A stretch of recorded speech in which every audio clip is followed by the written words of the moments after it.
ઘણા બધા લેખકોના પુસ્તક છે. કાલે પણ દિલસીભાઈ થોડી વાત કરી હશે વાંચનની ને બધી. પણ આપણા પુસ્તક જે છે અહીંના તપોવનના આપણે વસાવેલા આપણી લાઇબ્રેરી છે અહીંયા, એમાં કેટલા બધા સરસ સિલેક્ટેડ પુસ્તકો છે. અહીંયા અમે જે પુસ્તકો મૂકીએ છીએ પહેલા અમે વાંચીએ છીએ, જે સારા હોય પછી અમે લાઇબ્રેરીમાં તમારા ચારે રૂમમાં તમે જોજો કે આપણે કંઈક પુસ્તકો બધા પડ્યા હશે તો એ વાંચો. અને ફરી હું રિપીટ કરું છું, ખરીદીને વાંચો, ખરીદીને. આ ખર્ચ નથી, આ ઇન્વેસ્ટમેન્ટ છે, આ રોકાણ છે આપણું. અને તો જ તમારી અંદર પરિવર્તન આવશે. સાહેબ, ભારતની અંદર આપણા આ સાહિત્યનું સદભાગ્ય છે. આટલી મોંઘવારી પછી અહીંયા સાહિત્ય સાવ સસ્તું છે. હવે આખી પુસ્તક સારામાં સારા પેપર સાથે 100 રૂપિયામાં બુક. અમેરિકામાં આ પુસ્તક હું $10 સેલ કરું. $1 એટલે 80 રૂપિયા, $10 એટલે 800 રૂપિયા. અમેરિકામાં $10 મૂકું, 10 મિનિટ પછી આ પુસ્તક મળે છે. કે ખરીદેલું પુસ્તક હશે અને રાખેલું હશે, કદાચ ભૂલેથી પણ બે વ્યક્તિના હાથમાં એ પુસ્તકની આંખમાં નજર પહોંચી જશે તો મારું પુસ્તક ખરીદવાનું સાર્થક. जीना हो तो पूरा जीना, बोलो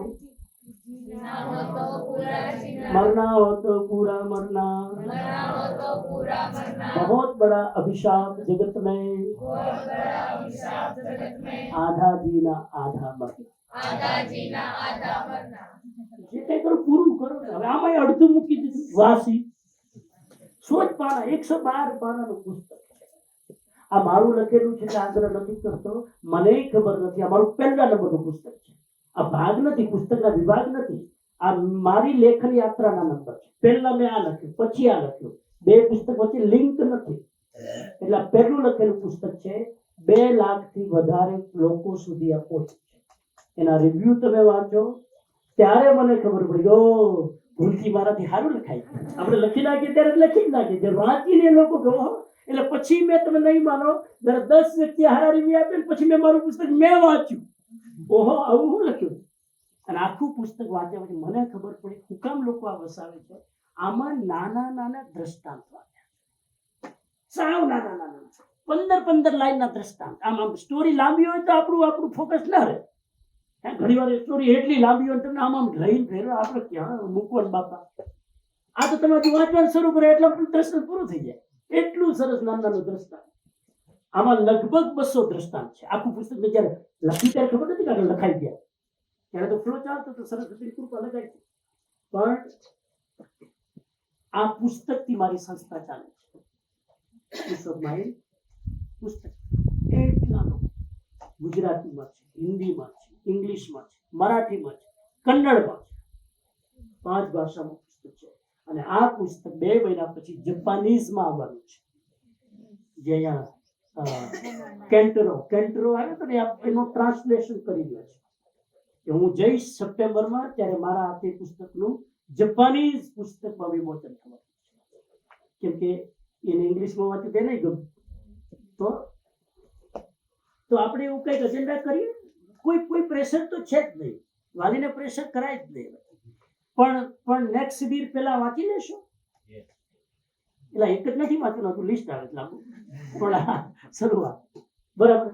બોલો, વાંચશો? જે ના વાંચી શકે, મજબૂરી હોય, આ બધું કરો. એટલા માટે કે તમે કેટલી મૂલ્યવાન વસ્તુથી વંચિત રહો છો, મને એની પીડા છે. આપણી આંખ સામે હોય ને આપણે જો ખબર નહીં, અરુચિ ન એવું ન તો આ એક વાત છે. આ કોર્સ તમારો હું સિલેબસ આપી દઉં. પછી મારું બીજું પુસ્તક છે ત્રિવેણી સંગમ. અત્યારે હું એવા પુસ્તક અવેલેબલ જ છે. બાકી તમારે એમેઝોનમાં ઓર્ડર આપવો પડશે. હવે એક તો જશો ને ક્યારે ઓર્ડર, મહિનો તો ઓર્ડર આપવાનું જશે. 10-15 દિવસ આવવાનું થશે. પછી આવ્યા પછી 10-15 દિવસે પછી પાર્સલ ખોલવાનું થશે. આપણે ક્યાં એના ત્યાં તો તમારી પેલી બેટરી ડાઉન, પાછી સીધી. એટલે જે અવેલેબલ જ છે. આમાં હું તો તમે આખું ના વાંચો તો વાંધો નહીં. આમાં જે વાલી માટે છે તમને કહી દઉં, હું તમને પેજ નંબર જ આપી દઉં.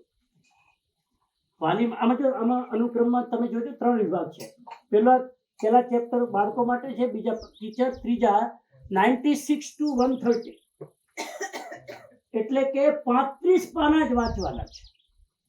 બધું વાંચો તો સારી વસ્તુ છે, નથિંગ ઇઝ રોંગ, પણ વાલી માટે છેલ્લા 3 જ ચેપ્ટર છે એ તમારે આમાં વાંચવાના છે. બરાબર? એગ્રી? હાથ ઉપર. 35 પાના. બરાબર? વાલી આ બાજુ બેનો હાથ ઉપર. ઓકે. આ બીજું.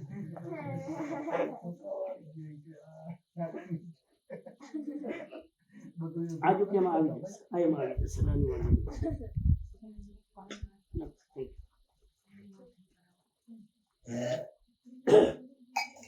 અમારો ઈરાદો એવો છે મિત્રો, અમારો ઈરાદો એવો છે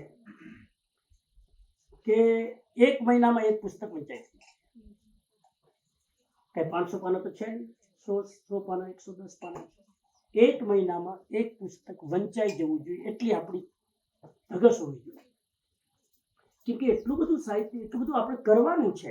તમે જો એક પુસ્તકમાં 1 વર્ષ કાઢશો તો ભેગું નહીં થાય. એમ ખ્યાલ આવે છે ને? બરાબર? તો આ 2 પુસ્તક થયા.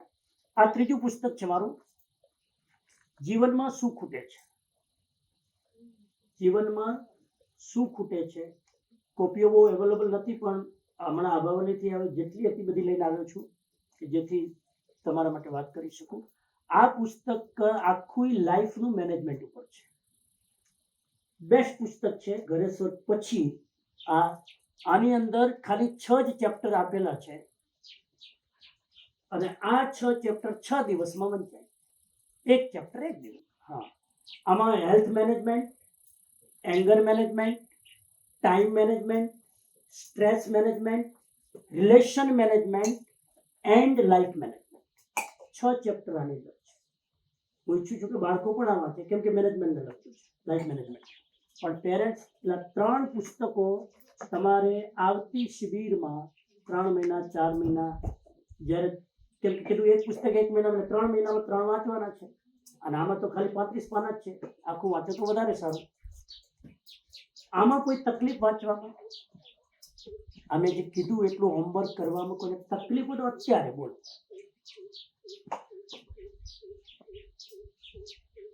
બોલો ભાઈ. બરાબર? ખેતરમાં વંચાય બેઠા બેઠા, ખેતરમાં ઝાડવા નીચે બેઠા બેઠા વાંચી લો.